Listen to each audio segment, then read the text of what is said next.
Brought to you by V-Guard, a product by Sensodyne and Vimal. We are Zubal.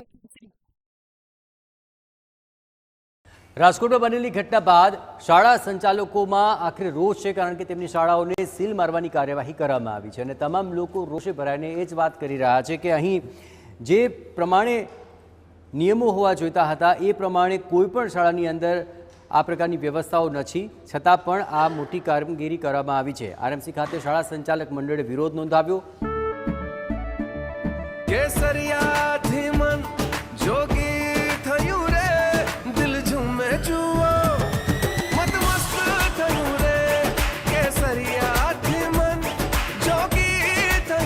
हर पल मनाओ केसरी त्योहार।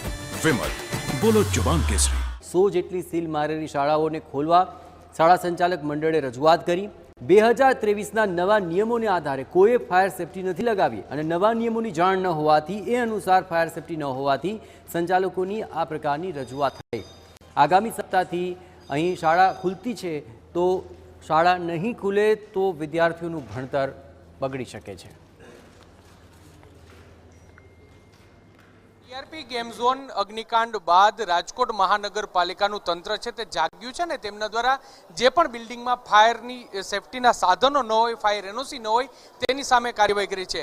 રાજકોટ શહેરની આવી 100 જેટલી શાળાઓ છે તેને સીલ કરી દેવામાં આવી છે। જો કે આ શાળાઓને હવે ફાયર સેફટીના ઇક્વિપમેન્ટ લગાવી લેવામાં આવી છે, ત્યારે જલ્દીમાં જલ્દી તેને ફરી શરૂ કરવામાં આવે તેવી માંગ સાથે સ્વનિર્ભર શાળા સંચાલક મંડળ છે તે અત્યારે રાજકોટ મહાનગરપાલિકાની કચેરીએ પહોંચ્યો છે।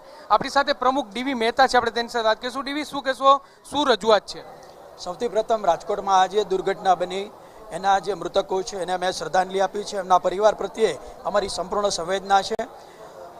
હવે આ જે ઘટના બની ત્યાર પછી રાજકોટનું જે તંત્ર છે એ તંત્ર સફાળું જાગ્યું અને તમામે તમામ જે બિલ્ડિંગ છે એને જુદા જુદા પ્રકારના કારણોસર સીલ કરવાની વાત છે। ત્યારે સ્વનિર્ભર શાળા સંચાલક મંડળ છે એ વિદ્યાર્થીઓ કે શિક્ષકોની સલામતી સાથે કોઈ પણ પ્રકારની બાંધછોડ કરવા માટે તૈયાર નથી, કરશે જ નહીં।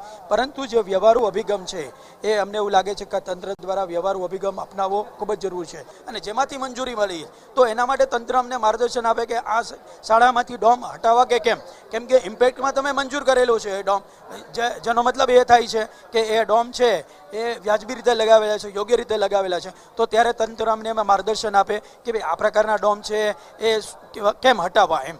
અજીભાઈ, તમે શું કહેશો? હવે સ્વનિર્ભર શાળા સંચાલક મંડળ દુર્ઘટના ન થાય તે માટે નિયમોનું પાલન તો તમામ લોકોએ કરવું જોઈએ, પણ તમે સંચાલક મંડળ આગળ કઈ રીતે આવશે? અમે સલામતીના દરેક પગલાં લેવા તૈયાર છે। જ્યારે પણ સુરતનો અગ્નિકાંડ થયો તો ત્યારથી સતર્કતા દાખવી અને બધી જ શાળાઓને ફાયર એનઓસી, ફાયર ઇક્વિપમેન્ટ લગાવી દીધા હતા, પણ ક્યાંક ને ક્યાંક 2021નો જે ફાયરનું નોટિફિકેશન એ પ્રમાણે દરેક શાળામાં શાળાએ વ્યવસ્થા ગોઠવેલી હતી। 2023 ડિસેમ્બરમાં સરકાર દ્વારા નવું ફાયર એનઓસીની નીતિ આવી, એ અત્યાર સુધી કોઈ સંચાલક કે રાજ્ય સરકારમાંથી અમને જાણ કરવામાં નથી આવી અને ક્યાંક ક્યાંક અમારા પણ એ નોલેજમાં નહોતું, એટલા માટે થઈને વધારે શાળાઓને સીલ લાગવામાં આવ્યું હતું। આ છે સ્વનિર્ભર શાળા સંચાલક મંડળ કે તે અત્યારે રજૂઆત કરવા આવી છે ને ખૂબ જ મોટી વાત છે કે રાજકોટ મહાનગરપાલિકા દ્વારા જે 100 જેટલી શાળાઓને સીલ લગાવવામાં આવી છે તેને હંગામી ધોરણે અન્ય સ્થળે પોતાની સ્કૂલનું ભણતર છે, શિક્ષણ છે તે શરૂ કરવા માટેની વાત કરવામાં આવી છે, જેને લઈને શાળા સંચાલક મંડળનો વિરોધ છે અને તાત્કાલિક અસરથી આ સીલ છે તે ખોલી નાખવામાં આવે અને તમામ સલામતીના પગલાં લેવાની બાંહેધરી છે તે અત્યારે શાળા સંચાલક મંડળ આપી રહ્યું છે। કેમેરા પર્સન ભાવેશ લશ્કરી સાથે મોહિત Bhatt, TV9 Rajkot.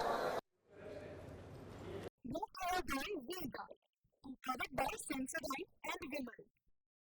We are Zubal.